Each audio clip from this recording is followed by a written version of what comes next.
kepada para Nabi dan Rasul alaihi wassalatu wassalam. Dan insyaAllah pada malam ni kita akan berkenalan siapa itu Nabi dan siapa itu Rasul. Di mana pengarang kitab ni menyebut Nabi ialah seorang lelaki yang menerima wahyu syariat daripada Allah untuk dilakukan oleh dirinya sendiri tanpa disuruh menyampaikan wahyu-wahyu yang diterima itu kepada orang lain. Rasul ialah seseorang lelaki yang menerima wahyu syariat daripada Allah untuk dilakukan oleh dirinya sendiri dan disuruh menyampaikan wahyu-wahyu yang diterimanya tadi kepada orang lain. Ini perbezaan antara Nabi dan Rasul alaihi wassalatu wassalam. Setiap Nabi belum tentu dia menjadi Rasul, tetapi setiap Rasul dia adalah Nabi. Sebab itulah kita tengok Nabi SAW, Nabi dan Rasul, ada benda yang Allah Ta'ala sampaikan kepada Nabi kita untuk Nabi sendiri amalkan, dan umat dia tak dibenarkan mengamalkan benda tersebut. Dan ada benda yang Allah perintah supaya Nabi dan para umatnya beramal. Contohnya semayang, puasa, amar ma'ruf nahi munkar dan sebagainya. Ini adalah Allah Ta'ala perintah kepada Rasul, dan Rasul SAW perintah kepada umatnya untuk lakukan benda ni. Contoh, berkahwin lebih daripada 4 orang. Ini adalah pengkhususan untuk Nabi SAW sahaja.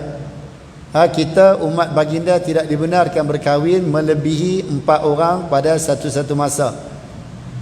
Kemudian berkaitan dengan peperangan yang berlaku di tanah haram, iaitu Mekah, hanya ketika Fatu Mekah saja Allah Subhanahu Wa Taala membenarkan Nabi SAW melakukan serangan, ataupun kita tahu bukan peperangan pun, Nabi masuk ke Mekah dalam keadaan aman, dalam keadaan aman. Cuma di sana ada beberapa orang yang Nabi SAW telah keluarkan senarai jumpa mereka ni, walaupun bergantung di kelembu Kaabah, maka mereka ni halal darahnya. Antaranya orang yang disebut oleh Nabi SAW ialah Akrimah bin Abi Jahal, Abdullah bin Abi Sarah, dan beberapa orang lagi yang Nabi senaraikan. Antaranya Hindun, iaitulah isteri kepada Abu Sufyan. Ini di antara orang yang disenaraikan oleh Nabi SAW. Setengah mengatakan 10 orang, setengah kata 15 orang, setengah kata kurang lagi, dan setengah kata lebih lagi. Ini adalah khilaf di kalangan ulama. Dan yang benar-benar yang dibunuh ketika berlakunya Fatu Mekah hanya seorang sahaja. Yang lain semuanya dimaafkan dan diampunkan kesalahan mereka oleh Nabi SAW. Dan Nabi SAW menyebut bahwasanya perbuatan ini tak dibenarkan untuk orang yang sebelum ni dan orang yang selepas ini. Hanya aku saja dibenarkan oleh Allah untuk ketika ini. Ini adalah di antara benda yang khususiah, benda yang dikhususkan untuk Nabi kita Muhammad sallallahu alaihi wasallam sebagai seorang nabi. Jadi ini perbezaan antara Nabi dan Rasul alaihi wasallam. Nabi dapat wahyu tetapi tidak diperintahkan untuk disampaikan kepada orang lain. Rasul dapat wahyu dan diperintah untuk sampaikan benda tu kepada orang lain. Jumlah Nabi dan Rasul, jumlah para Nabi ini adalah seramai 120,000. Jumlah Nabi seramai 120,000. Kata ulama, jumlah Rasul 313 orang. Yang masyhur seramai 25 orang. Yang mendapat title sebagai Ulul Azmi seramai 5 orang. Ini adalah kedudukan para Nabi dan Rasul yang disebut oleh ulama-ulama dalam kitab-kitab Tauhid, dalam kitab-kitab Aqidah.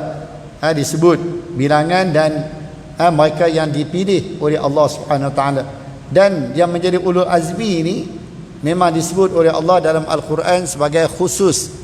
Wa idh akhadna minan nabiyyin mitsaqakum wa minka wa min Nuh wa Ibrahim wa Musa wa Isa bin Maryam wa akhadna minhum mitsaqan ghalidha.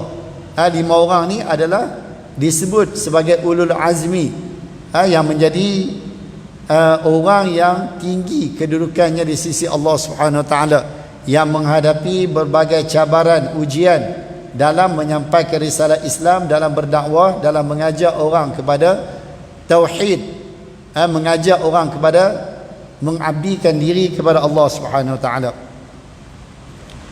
Ini bermakna jika orang yang menerima wahyu daripada Allah tidak disuruh menyampaikan wahyu yang diterimanya tadi kepada orang lain, malah untuk dirinya sendiri adalah dinamakan Nabi, tidak boleh dinamakan Rasul. Sebaliknya, jika orang yang menerima wahyu itu disuruh menyampaikan wahyu yang diterimanya tadi kepada orang lain, bukan untuk dirinya sendiri, adalah dinamakan Nabi dan Rasul. Oleh itu, setiap Rasul adalah dinamakan Nabi, dan tidak boleh tiap-tiap Nabi itu dinamakan Rasul. Tegasnya, Rasul adalah am dan Nabi adalah khas. Contoh kita tahu Nabi Khidir alaihi salam. Nabi Khidir, dia hanya mendapat title sebagai Nabi, bukan Rasul. Yusha bin Nun. Yusha bin Nun. Ini adalah di antara Nabi Yusha bin Nun. Yusha Nabi kan Rasul Yusha. Ilyas Yusha, Nabi Allah Yusha. Nabi kan, bukan Rasul kan. Dia kadang-kadang lupa, kadang-kadang dia jadi confused. Dia memimpin Bani Israel masuk ke Baitul Maqdis setelah kewafatan Nabi Musa AS. Setelah mereka sesat di padang selama 40 tahun, yatihuna fil ardi 40 sanah. Dia bawa Bani Israel selepas pada tu, selepas pada kewafatan Nabi Musa AS, selepas daripada mereka keluar daripada sesat di padang tu, dan mereka dibawa, dia bawa Bani Israel masuk ke Palestin. Dan kalau kita baca hadis Nabi SAW, Allah Subhanahu Wa Taala tahan matahari supaya tak terbenam dalam peperangan yang dipimpin oleh Nabi Allah Yusha bin Nun, dalam menentang musuh-musuh mereka, iaitu Amalek yang berada di Palestin. Inna fiha qauman jabbarin. Di dalam Palestin tu ada golongan yang jabbarin, bengis, kasar, keras, hebat, kan. Sebab itulah Bani Israel tak berani masuk di zaman Nabi Musa. Tapi setelah berlalu beberapa, kita kata generasi, setelah 40 tahun, maka timbul generasi yang baru. Maka generasi baru inilah dibawa dan dipimpin oleh Nabi Allah Yusha bin Nun masuk ke Palestin, berlaku peperangan, hampir-hampir nak terbenam matahari pada hari Jumaat. Sebab Bani Israel mereka menghormati hari Sabtu. Hari Sabtu tak boleh nak perang, tak boleh nak apa hari Sabtu. Jadi lalu Nabi Allah Yusha bin Nun berdoa pada Allah, minta Allah Ta'ala, Allah mahbis, minta Allah Ta'ala tahan matahari jangan pergi jatuh. Ini disebut oleh Nabi dalam hadis baginda menceritakan kisah yang berlaku. Setelah selesai peperangan, barulah matahari jatuh. Doa Nabi Allah Yusha bin Nun, dia kata apa? Inni ma'murun wa anta ma'murah.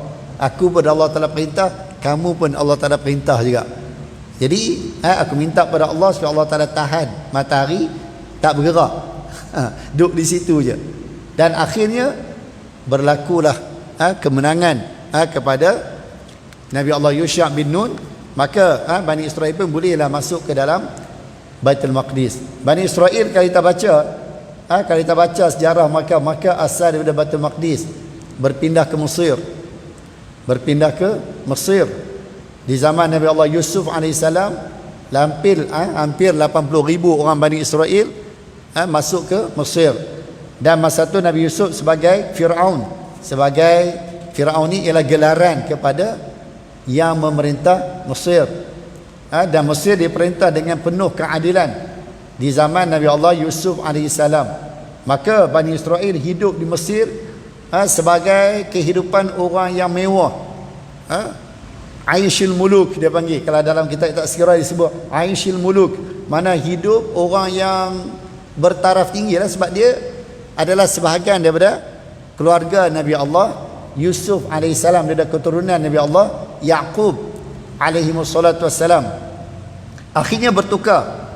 Pemerintahan Fir'aun tadi bertukar daripada satu dinasti pada satu dinasti yang lain. Akhirnya sampailah masa tampuk pemerintahan tu dipimpin oleh Fir'aun yang zalim. Fir'aun yang zalim, maka Fir'aun tadi telah menjadikan Bani Israel ini sebagai hamba abdi. Menjadikan Bani Israel sebagai hamba abdi, dan maka hidup dalam keadaan susah berpuluh tahun. Kerana apa? Di antaranya ialah kerana mereka telah meninggalkan pengamalan mereka dengan kitab Taurat. Dia bila tinggal agama ni, bila tak beramal dengan agama ni, maka tunggulah bala daripada Allah Subhanahu Wa Taala. Ini realiti dia. Itu sebab kita tengok kan, orang Melayu ni dia sinonim dengan Islam. Orang sebut betul tak betul wallahualam, orang sebut dalam dunia ni ada dua bangsa aja bila sebut akan dikaitkan dengan agama. Yang pertama bangsa Melayu. Bila sebut bangsa Melayu, orang akan kait dengan Islam.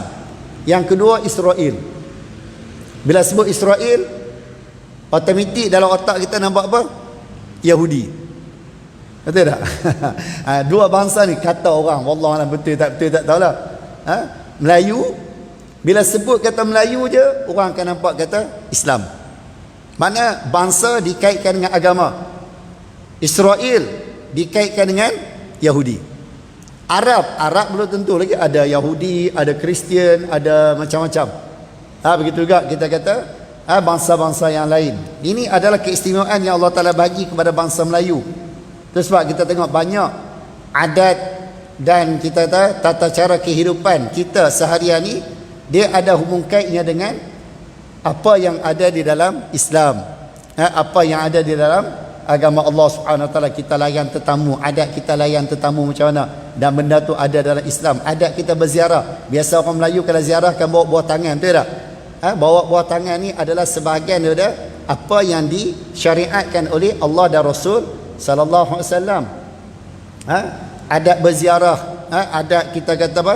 Bersalaman, berjabat tangan kan. Ini adalah benda-benda yang betul-betul kena dengan apa yang Allah Ta'ala dan Rasul kendaki dalam syariat Islam. Cuma kita bimbang sekarang ni, generasi yang ada sekarang ni, program atau kita kata adat ziarah menziarahi ni dah semakin berkurangan. Ini yang kita risau. Kalau kita tengoklah, dulu kalau raya dululah 30 tahun 40 tahun yang lalu, kalau raya anak-anak ni akan pusing satu kampung pergi beraya. Anak-anak akan pergi pusing satu kampung beraya. Sebab pada hari tersebut kita pergilah rumah siapa pun, insya-Allah mereka akan terima kita. Walaupun orang tu kita tak kenali. Tapi zaman sekarang anak-anak lebih selesa duduk depan TV daripada menziarahi saudara mara, kaum keluarga, adik-beradik. Ada di kalangan anak-anak yang lebih seronok main game. Masa tu lah nak lawan dengan sepupu sepapak dia pekat balik, duk kumpul situ main game, lawan game. Dulu semua orang kenal dia ni anak siapa, cucu siapa, semua orang kenal. Sekarang ni kadang-kadang susah nak kenal. Dan baru ni raya haji baru ni, sangat-sangat mengejutkan saya. Sebab mahat saya pondok berdekatan dengan Laut Teluk Senangin, pantai Teluk Senangin. Bila pagi tu saya masuk nak pergi buat korban, sebab kita ada buat korban baru ni, tengok Masya Allah ramai orang datang bercuti di Teluk Senangin. Takkan orang kampung kot. Jadi bimbang, takut budaya balik kampung ni, budaya ziarah keluarga ni akan hilang daripada masyarakat Melayu. Ini yang kita bimbang. Kalau dulu-dulunya raya, insya-Allah mesti balik kampung. Bawa anak-anak pergi ziarah keluarga. Tapi sekarang ni wallahualam macam ada sedikit perubahan. Raya aja pergi makan angin. Ini benda yang kita bimbang, kita takut. Sebab benda ni dalam agama lain mungkin ada. Dalam agama lain, pegangan bangsa lain mungkin ada. Tapi kalau sekiranya budaya ni hilang daripada masyarakat kita, wallahualam tak tahulah. Sebab itulah mak dan ayah ni kena ingat, Bawa anak-anak pergi jumpa saudara mara, adik-beradik, kaum kerabat. Bawa mereka. Jangan duk biak mereka. Ini esok bila dah besar tak kenal sepupu sepapat, tak kenal anak saudara, pak saudara tak kenal. Lalah ada yang kahwin dengan dengan saudara sesusu dan sebagainya. Ada yang kahwin dengan dua beradik pun ada. Macam-macam berlaku. Apa puncanya? Di antaranya ialah kadang-kadang bila kadang-kadang mak ayah berpisah, seorang belah seorang, seorang belah seorang kan. Kadang-kadang jadi macam tu. Maka sebab itulah hidupkan balik budaya ziarah menziarahi ni. Kita sebagai mak ayah ni bawa anak-anak kita jumpa kaum kerabat keluarga kita supaya mereka saling berkenalan. InsyaAllah mudah-mudahan dengan usaha yang kita buat tadi, InsyaAllah akan meneruskan generasi yang berpegang dengan adat yang tidak bercanggah dengan agama Islam. Nabi-Nabi dan Rasul-Rasul yang disebut nama-nama mereka dalam Al-Quran sebagaimana yang telah dinyatakan dalam huraian yang lalu, maka adalah wajib bagi setiap orang Islam beriman dengan kerasulan dan kenabian mereka secara tafsil, iaitu secara satu persatu atau huraian secara detail. Ini bermakna seseorang itu tidak boleh ingkar kepada kenabiannya dan kerasulannya, kerasulan mereka yang didapati keterangan dalam Al-Quran. Ya Allah telah sebut nama mereka dalam Quran. Contoh Nabi Adam Allah telah sebut dalam Quran. Nabi pun sebut dalam hadis-hadis baginda. Nabi Idris disebut dalam Quran. Nabi Hud, Nabi Saleh, Nabi Allah Syuaib, Nabi Allah Zulkifl, Nabi kita Muhammad sallallahu alaihi wasallam, Nabi Musa, Nabi Isa. Semua nama mereka disebut oleh Allah dalam Al-Quran. Nabi Allah Yaqub, Nabi Allah Yusuf, nama mereka disebut dalam Al-Quran. Maka kita wajib kena beriman kepada mereka seperti mana yang dinyatakan oleh Allah dan Rasul sallallahu alaihi wasallam. Adapun nabi-nabi yang lain yang tak disebut nama secara detail, tak disebut kisah mereka secara detail, maka kita beriman bahawa mereka adalah rasul ataupun nabi yang diutuskan oleh Allah Subhanahu Wa Taala. Contoh kita tahu Nabi Allah apa? Nabi Allah Khidir. Tak banyak kisahnya disebut melainkan kisah Nabi Khidir dengan Nabi Musa alaihi salam. Nabi Khidir bersama dengan Nabi Musa alaihi salam disebut dalam Quran sikit dan disebut dalam hadis Nabi sallallahu alaihi wasallam. Dalam kitab Bukhari, Sahih Bukhari disebut kisah Nabi Khidir dengan Nabi Musa alaihi salam. Nabi-nabi yang lain sikit saja disebut. Nabi Allah Yahya contohnya kan, Allah Ta'ala tak sebut banyak dalam Al-Quran. Nabi Allah Zakaria, kemudian Nabi Allah apa lagi, Nabi Allah Daud pun tak banyak yang disebut di dalam Al-Quran. Nabi Allah Sulaiman, kisahnya agak panjang juga, disebut oleh Allah dalam Al-Quran bagaimana pemerintahan Nabi Sulaiman AS yang dia ambil daripada ayah dia Nabi Daud. Nabi Sulaiman mewarisi kerajaan Nabi Allah Daud AS, ayah dia. Nabi Daud mewarisi kerajaan daripada pak mertua dia. Nabi Daud. Nabi Daud dalam peperangan yang dipimpin oleh Talut menentang Jalut. Allah Ta'ala sebut sebagainya dalam Quran. Talut menentang Jalut. Jalut ni adalah merupakan pemimpin yang hebat ketika itu. Tenteranya adalah tentera yang hebat.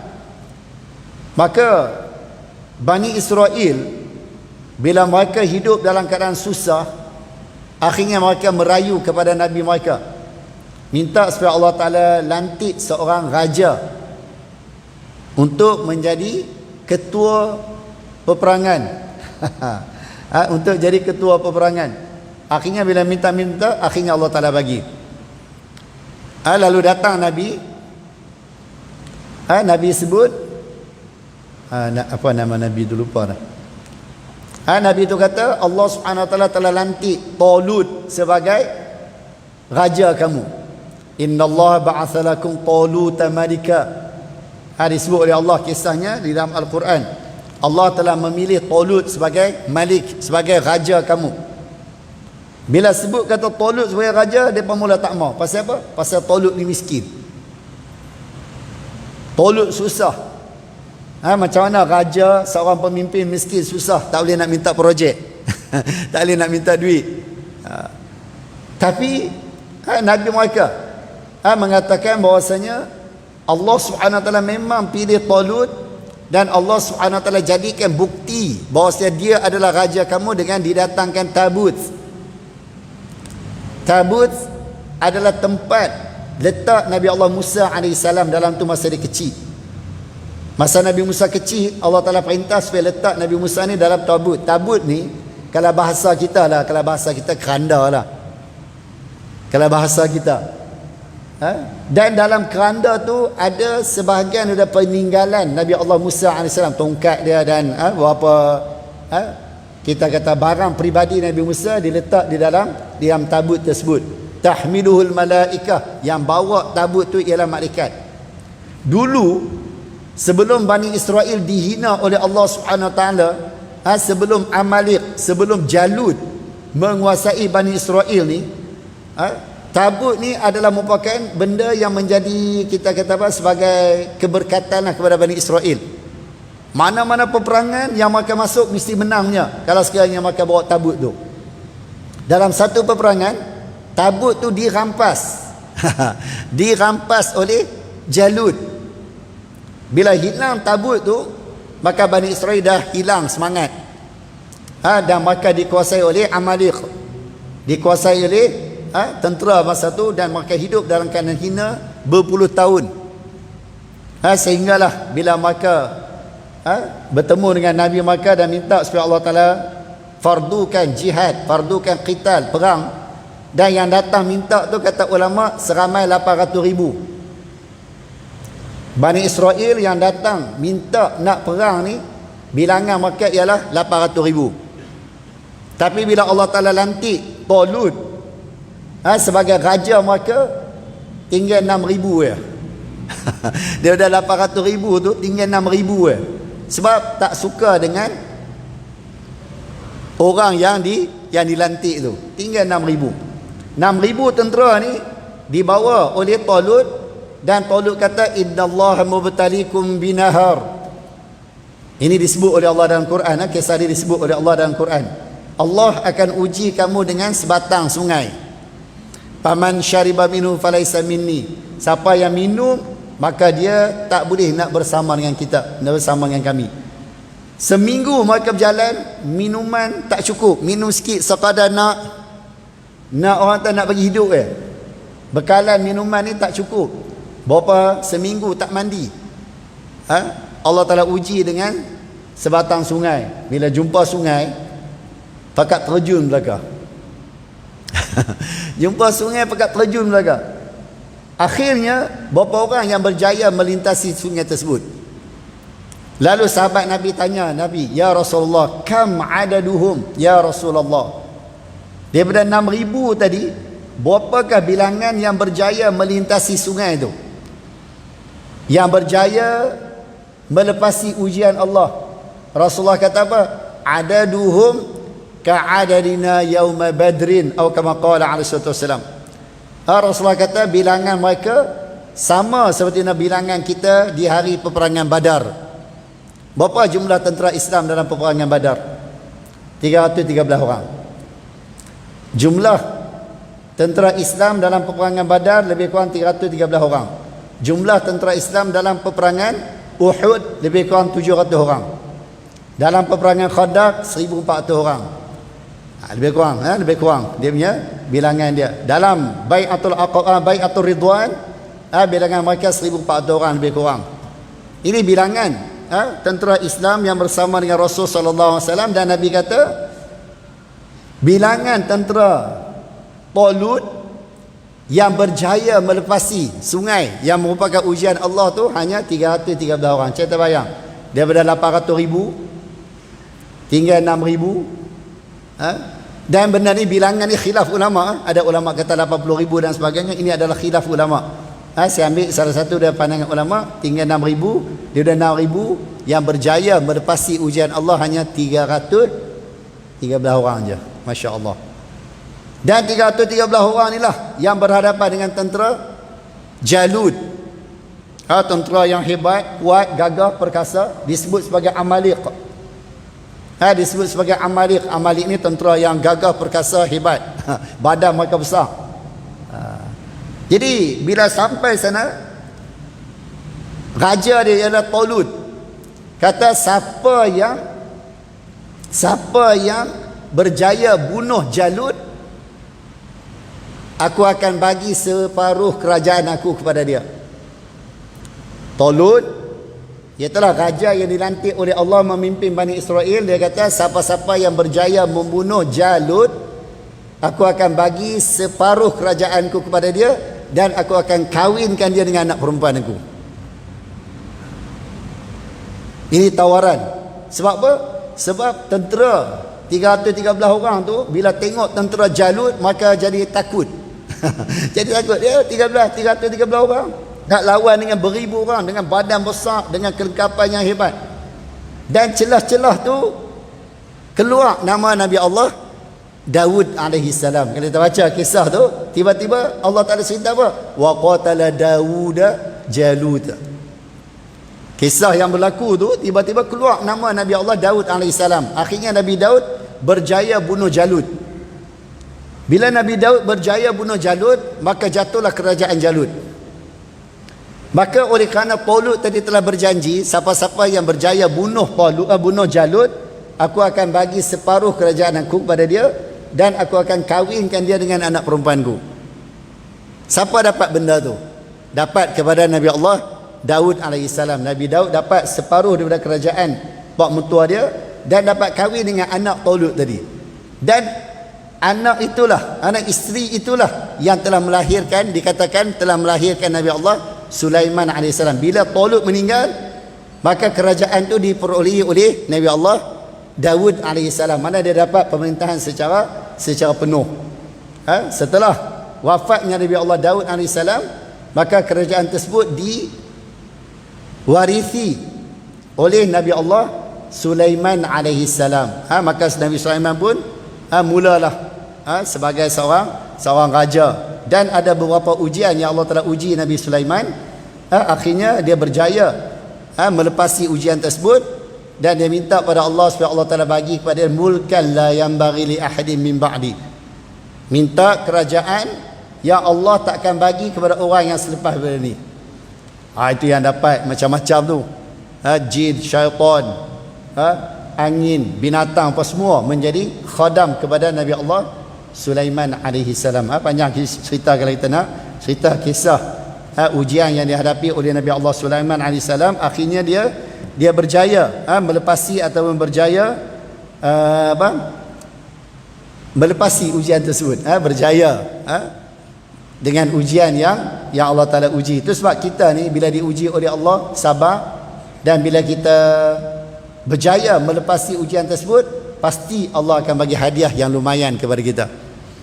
Allah ambil sesuatu kerana nak bagi sesuatu, dan Allah bagi sesuatu kerana nak ambil sesuatu. Ini kata ulama, innallaha a'taka syai'an liya'khudha minhu wa ya'khudhu minka syai'an liyu'tika. Allah bagi kamu pada suatu benda, pasal apa? Pasal Allah nak ambil. Dan Allah Ta'ala ambil daripada kamu satu benda kerana Allah nak bagi. Ini hebat Allah Ta'ala. Sebab benda tu dia tak akan jadi beku gitu. Manusia ni dia suka beku kan sesuatu benda.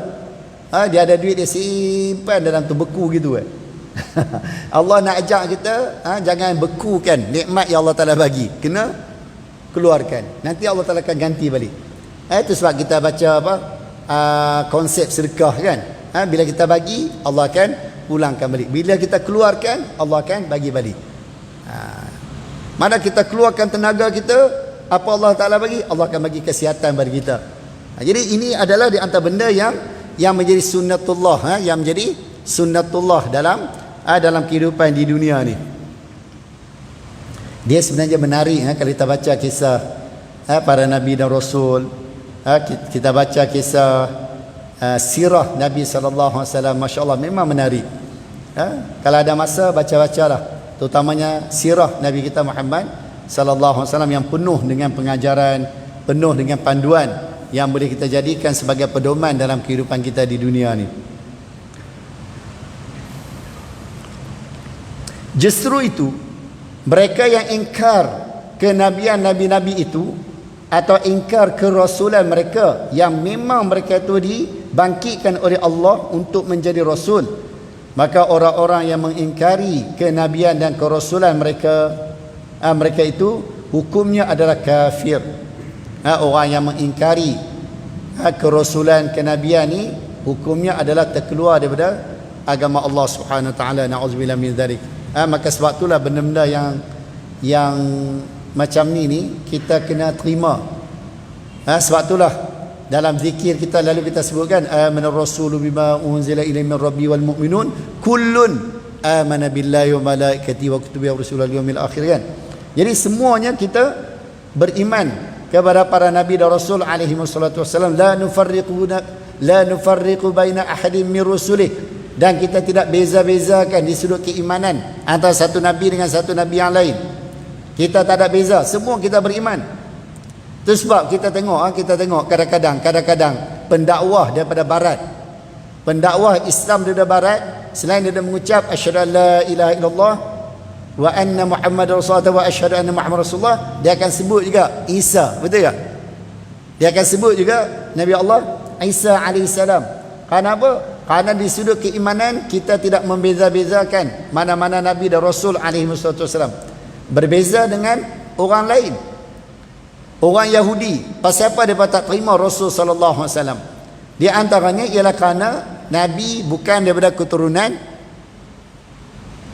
Nabi Allah Yaqub alaihi salam.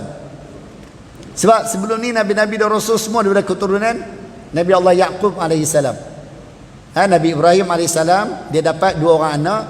Yang pertamanya nama Ishaq, yang keduanya nama Ismail. Daripada keturunan Nabi Allah Ishaq lah lahirnya Nabi Allah Yaqub AS, dan dari situlah lahirnya Nabi Allah Yusuf dan sebagainya, kan. Dan daripada Nabi Allah Ismail hanya Nabi kita Muhammad sallallahu alaihi wasallam saja yang lahir daripada sulalah, daripada keturunan Nabi Allah Ismail AS sebagai seorang rasul. Jadi mereka tak boleh terima, mereka tak boleh terima kenabian Nabi sallallahu alaihi wasallam. Kerana apa? Kerana Nabi bukan daripada keturunan Bani Israel pada tanggapan mereka.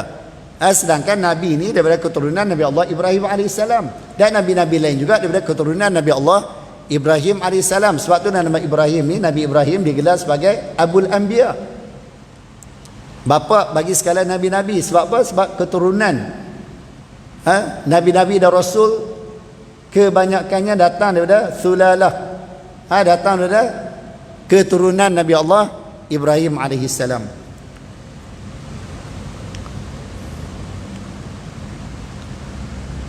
Selain daripada orang-orang awam yang tidak pernah belajar ilmu tauhid, maka mereka itu tidak boleh dihukumkan kafir kecuali keingkaran mereka selepas mereka belajar. Itu sebab kalau mereka jahil tak belajar, itu lainlah. Tapi kalau dah belajar, dah tahu, dah ada maklumat, tapi masih lagi mengingkari kenabian Nabi-Nabi dan Rasul-Rasul alaihi wasallam yang disebut oleh Allah, yang disebut oleh Rasul sallallahu alaihi wasallam, maka boleh terkeluar daripada keimanan. Maka sebab itulah benda-benda yang berkaitan dengan akidah ni kita kena sentiasa ingatkan anak-anak kita. Sebab itulah disebut awwaluddin ma'rifatullah. Mula-mula sekali kita kena latih anak-anak kita ni dalam beragama ni ialah kena kenal Allah, kenal Rasul.